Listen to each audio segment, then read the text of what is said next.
Momentum pelaksanaan PPK dalam jabatan tahun 2023 ini ditunggu-tunggu oleh sobat-sobat calon guru seluruh Indonesia, khususnya yang sudah masuk di Dapodik ya dan menjadi sasaran PPK dalam jabatan di tahun 2023. Tentunya bagi teman-teman yang saat ini belum seleksi akademik, ini menunggu apakah nanti termasuk dalam peserta yang akan ikut seleksi akademik di tahun ini. Yang sudah lulus seleksi akademik tentunya menantikan untuk nantinya bisa berangkat PPK ya dalam jabatan 2023. Namun di sini kita harus mengetahui bahwasanya meskipun kita lulus seleksi administrasi maupun juga lulus seleksi akademik, di sini nanti bukan jaminan utama ya kita bisa berangkat PPK di tahun 2023 ini. Tentunya hal tersebut itu adalah sesuai dengan kuota yang diberikan ya untuk pelaksanaan PPK di tahun 2023 ini. Nah, terkait tentang hal ini, kira-kira bagaimanakah strategi kita? Silahkan simak video ini sampai selesai. Namun sebelum kita lanjutkan, perlu saya ingatkan, bagi teman-teman yang mungkin baru saja menemukan channel ini, silakan klik tombol subscribe-nya dan aktifkan notifikasi loncengnya, sehingga nanti jika ada update video terbaru, kalian tidak akan ketinggalan informasi. Baiklah sobat-sobatnya, kalau misalkan kita bicara kuota PPK dalam jabatan tahun 2023, maka di sini kalau misalkan kita belajar ya dari pengalaman sebelumnya, yaitu untuk pelaksanaan PPK dalam jabatan di tahun 2022, inilah untuk bagian rencana kuota PPK. Ini adalah direncanakan, ini adalah ada 40.000. Kemudian di sini dibagi dalam dua angkatan ya. Kemudian untuk yang PPG di sini kategori 2 ini adalah 36.000. Dengan demikian ada total, inilah sama teman-teman, yaitu untuk timeline pelaksanaannya meskipun dalam pelaksanaannya ini terdapat kemunduran. Sehingga di sini untuk PPG di tahun sebelumnya ini bisa menjadi acuan untuk pelaksanaan PPG yang ada di tahun ini.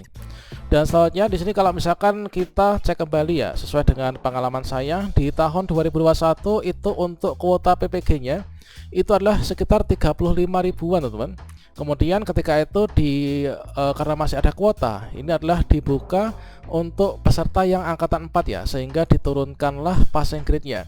Yang awalnya nilai 55 nggak bisa berangkat, dikarenakan masih ada tambahan kuota, maka nilai 54, 53 pun ini bisa terpanggil PPG, meskipun ikutnya itulah di angkatan yang keempat ya.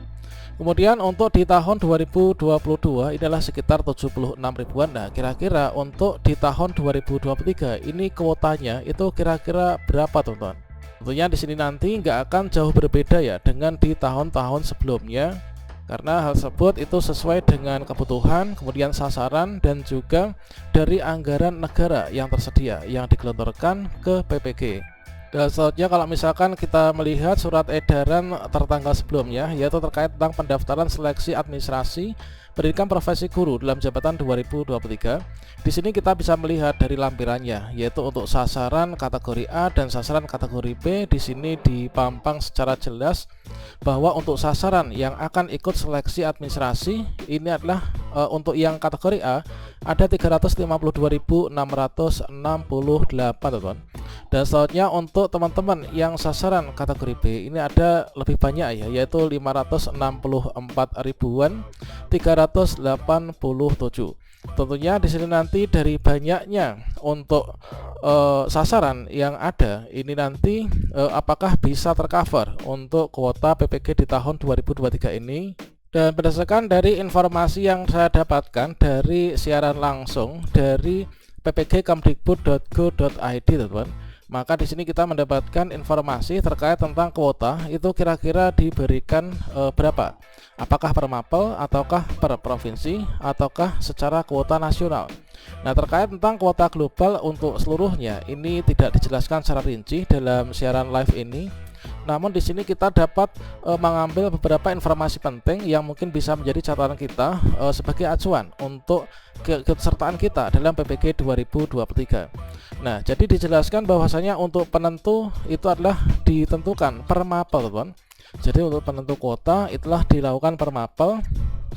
Jadi di sini nanti tergantung ketersediaan, yaitu bidang studi yang dibuka di LPTK ya. Ini adalah untuk bidang studi sasaran maksudnya. Apakah di LPTK tersebut itu membuka bidang studi untuk PGSD misalkan itu ada berapa kuotanya. Nah, untuk PGSD tentunya nanti akan berbeda dengan jurusan-jurusan yang lain. Nah, di sini jadi nanti akan tergantung ketersediaan LPTK bidang studi sasaran dan juga jumlah sasaran per bidang studinya. Jadi dicontohkan yaitu misalkan di sini untuk sasaran PGSD itu disebut sebagai peserta yang paling banyak ya. Dicontohkan yaitu misalkan ada 25.000, kalau misalkan ada pendaftar PPG itu ada 50.000, maka kurang lebihnya itu sekitar separuhnya ya, atau 50%-nya yaitu 25.000 itu ketersediaan di LPTK itu terbatas. Dikarenakan LPTK ketersediaan ini adalah terbatas sehingga nggak bisa mengcover seluruhnya dari teman-teman yang jurusan PGSD yang sebanyak ini. Jadi untuk penentu kita dipanggil tidaknya itu juga berpengaruh juga dari kuota per mapel yang tersedia pada LPTK. Beda halnya dengan sasaran untuk jurusan vokasi ya, dan juga teknik mesin ini contohkan ya. Misalkan di sini untuk gurunya ini hanya ada 500 misalkan untuk yang teknik mesin, kemudian LPTK itu banyak bidang studi yang membuka dalam jurusan ini. Sehingga di sini bisa jadi dari 500 ini nanti akan bisa berangkat semua teman-teman untuk ikut PPG dalam jabatan ya pada tahun ini. Dan selanjutnya di sini kita buka kembali ya, yaitu abstraksi dari Permendikbudristek nomor 54 tahun 2022 yang mana menjadi acuan pelaksanaan PPG dalam jabatan di tahun 2023 ini. Inilah untuk Permendikbudnya. Yang mana di sini untuk tahapan penyelenggaraan PPG itu kan dari penetapan jumlah mahasiswa, kemudian sosialisasi penerimaan calon mahasiswa, kemudian pelaksanaan program PPG. Nah, untuk penerimaan mahasiswa di sini dilakukan sistem seleksi ya. Nah, untuk ikut seleksi itu ditentukan pada pasal yang keempat, bahwa untuk ikut PPG itu harus lulus seleksi 2 ya, yaitu administrasi dan juga lulus seleksi akademik. Nah, sehingga di sini pada pasal yang ke-14 adalah bagi calon mahasiswa PPG dalam jabatan yang lulus seleksi dalam pengumuman itu adalah merupakan peserta nantinya. Artinya kalau kita lulus seleksi administrasi dan seleksi akademik, barulah kita nanti bisa menjadi calon peserta PPG. Nah, selanjutnya di sini terkait tentang penentuan ya, penentuan keikutsertaan calon mahasiswa PPG dalam jabatan. Ini adalah diurutkan teman-teman. Ini kalau misalkan menurut Permendikbudristek ini diurutkan mulai dari yaitu masa kerja paling lama dulu, kemudian usia paling tinggi, kemudian satuan pendidikan yang berasal dari daerah khusus ya, kemudian perolehan nilai hasil seleksi yang paling tinggi teman-teman. Jadilah penentuan untuk nanti kita bisa berangkat PPG-nya atau enggak itu adalah dari indikator ini ya. Dan selanjutnya kalau misalkan kita cek ya dari surat edaran yang ada di sini, ini mungkin teman-teman juga bertanya-tanya terkait tentang ini. Kalau misalkan kita sudah lulus seleksi administrasi di tahap 2, ini kan dijadwalkan seleksi akademiknya itu tanggal 22 sampai dengan tanggal 25. Kemudian di sini peserta yang lulus itu ada 593 ya. Nah, kalau misalkan kita lihat pada Permendikbudristek itu setelah kita lulus ini nanti ikut seleksi akademik. Nah, pesertanya ada sejumlah ini, jadwalnya ada sekian hari ini. Namun kalau misalkan kita melihat surat edaran terbaru yang tanggal 11 Juli yang ditujukan kepada Kepala Dinas Pendidikan Provinsi terkait tentang permohonan fasilitasi pelaksanaan prioritas PPG, ini ternyata yaitu jadwalnya itu hanya 2 hari. Dan pesertanya pun ini hanya ada 199.000 teman-teman. Nah, kira-kira sisanya ini kemana? Tentunya nanti sebagian ada yang sudah lulus seleksi akademik, tinggal nanti pemanggilan saja ya. Namun untuk sasaran kategori A pun juga tentunya banyak juga ya yang belum lulus prioritas PPG. Nah, ini adalah bahkan juga telah disajikan yaitu jumlah kebutuhan perangkat komputer dan juga perkiraan peserta ujian untuk seleksi akademik berbasis tempat uji kompetensi atau berbasis TUK secara luring ya. Nah, yang jelas di sini nanti entah kita itu nanti berangkat PPG di tahun ini atau enggak, apakah kita nanti termasuk calon peserta seleksi akademik yang nanti akan bisa ikut seleksi akademik atau enggak, yang paling jelas di sini adalah saat ini masih dalam tahap penentuan calon peserta seleksi akademik teman.